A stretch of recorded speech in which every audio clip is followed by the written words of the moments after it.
Hello, welcome back everybody. For today's video, I'm going to talk about some of the kings of Judah. So I finished reading through First Kings, Kings, and then on to First and Second Chronicles. And if you never have before, they sound very similar. They even start out, it's almost like you're deja vu, you're reading the same thing over again. But what I came to learn is that Chronicles, so First and Second Chronicles, actually is going back over the stuff that was covered in Kings, but it's focusing only on the kings of Judah. So, anyways, reading it, there are some little details that are different, which I really enjoyed because some of the questions that I had reading through Kings and Samuel got answered in Chronicles. Like, what exactly did this king do to anger God, or what did this king do because it seemed like he was sinful? What did he do to kind of make up for it? And some of those are answered. So, anyways, I wanted to focus on two kings that I thought were quite interesting, and that is Asa and Jehovah.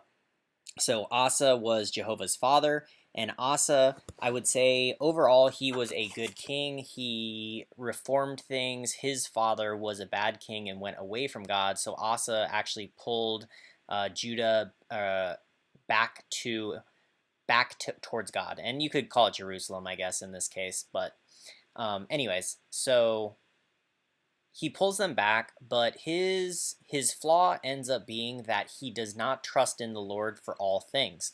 So as one example, he's going to be attacked by, I believe it was actually I forget what king is going to attack him, but anyways, he's being attacked, and instead of asking God for protection and asking God for to help Judah out and the people of Jerusalem out, he turns to another king and he basically sends him gold and silver to get him to back this other king off, and it works, and they actually end up safe. So you look at the situation like, okay, well, you took actions into your own hand, you got the support of another king by paying him, and it prevented a war for your people. Looks good and all, but God was angry, and God came back and punished him, and the reason for that was because he didn't turn to God. He didn't trust in God for everything.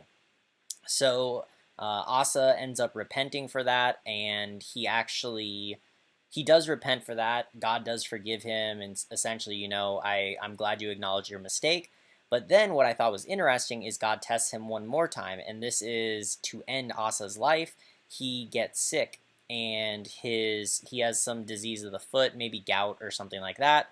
But anyways, once again, he has the chance to turn to the Lord and ask the Lord for healing, but he does not. He actually turns to doctors and he asks the doctors to heal him, and God is once again angered, and Asa dies from this foot disease.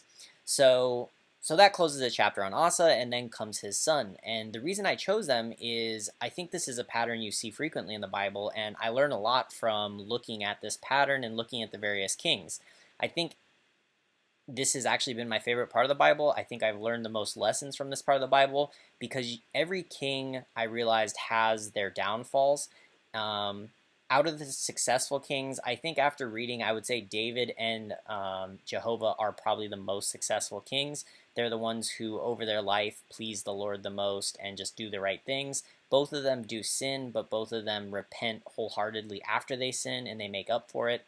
So it's interesting to look at the generations between David and Jehovah, and it's actually 5 generations separating them. So it's quite interesting to see the cycle, but that I might talk about a different time. Anyways, back to Jehovah. What I feel is interesting is same situation comes to him. Outside force is going to attack their tribe and Jerusalem at this point. And instead of turning anywhere else, he automatically prays to God. He asks God for protection, and God just wipes out their enemies. And they never even have to go to battle, anything like that. The enemies just all get killed. And I thought that was a very cool cycle because it's like the father struggles with a demon of pride, not humbling himself before God and not asking for help and not trusting God for all things. The son learns from his father's mistakes, and he does humble himself before God, and he does ask for help in all things. Then, interestingly, Jehovah's issue comes up being something kind of similar but kind of different. Is Jehovah ends up getting himself in trouble because Israel at the time is filled with sin, very wicked kings and not good leadership, and it's very against God. And he ends up collaborating with them, and he collaborates with them at first to go to war with another kingdom. And I thought it was interesting because God is upset with him, I would say, for not for collaborating with non-believers. And he says, to paraphrase, why are you working with people who do not love me? And for that, though, Jehovah doesn't suffer any major consequence. They do lose the war. The Israelite king does die, but Jehovah in this situation seems fine, and it doesn't really have a huge impact on Jerusalem. So I would say in God's book, it shows me another thing, which is to, if you don't trust in the Lord for all things and go to him with all your problems, that is a major sin. Whereas if you collaborate with people who do not trust in the Lord and do not go to him for all things, or non-believers, I mean, it's something he's not happy about, but it's not as terrible. So anyways, and here's the final pattern that I wanted to talk about. So Jehovah then, he gets through it, right? He repents, I'm sorry, I did this, etc., etc., and God forgives him. And then him also, once again, he tries to collaborate with them one more time to build a fleet of ships. And once again, this fleet of ships never even touches the sea, never gets into use. It's destroyed by the Lord because he is not happy that Jehovah has once again tried to collaborate with people, non-believers. And what is interesting, and the final contrast, what's interesting between him and his father, is it ends up that God is pleased with him. And the reason why is because when he does the ships, he also once again repents with all of his heart. He understands he did wrong, he acknowledges he did wrong, and he asks for forgiveness, and the Lord gives it to him. And because of that, he ends up being kind of a successful king in the Bible. It says that he was a good king and he pleased God, whereas Asa did not please God in the end. So it's just very interesting. These are two kings where I think you can learn a lot reading through their sections in Chronicles, Kings, and just kind of contrasting them and asking yourself, like, why did the father act this way? Why did the son act this way? And just looking for those really small differences that end up being something very major. So anyways, that does it for today. I thought about that all this weekend, Saturday, Sunday. Sunday I Sabbath. Honestly, Saturday I kind of Sabbath too. It was just really nice. I detached from a lot of things. I didn't do any work. I just read the Bible. I sat out. I thought. I had a lot of talks. Me and my mother talked about the Bible quite a bit and that type of stuff, our blessings. And actually, I want to tell one story. So we, with coronavirus and the groceries and everything, there are certain things that are very hard to find. One of them is eggs, and a lot of the things are being rationed. So in Arizona, you can only buy 2 of each thing.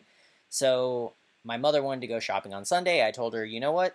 And this is something we learned last week, is I was looking more into the Sabbath. I was listening to stuff on it, reading, etc. And really, you shouldn't be working and you shouldn't be encouraging anybody else to work. So you really shouldn't shop on the Sabbath. And it made sense to me. We talked about it. I said, you know what?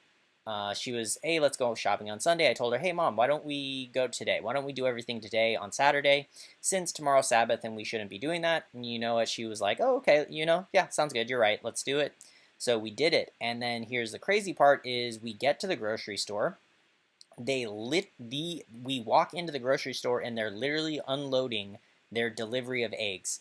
And there's not that many eggs. We get our eggs. And by the time, we're out of the store, basically the eggs are already sold out. So we just hit that perfect window, and they aren't even getting restocked. And this was Saturday. They were not even getting eggs restocked until Tuesday. So, just think of that timing, and it's crazy that, God gave me that little test. It was like, hey, let's go shopping on Sunday on the Sabbath. And, I did the right thing. I said something, and my mother, once again, she could have resisted.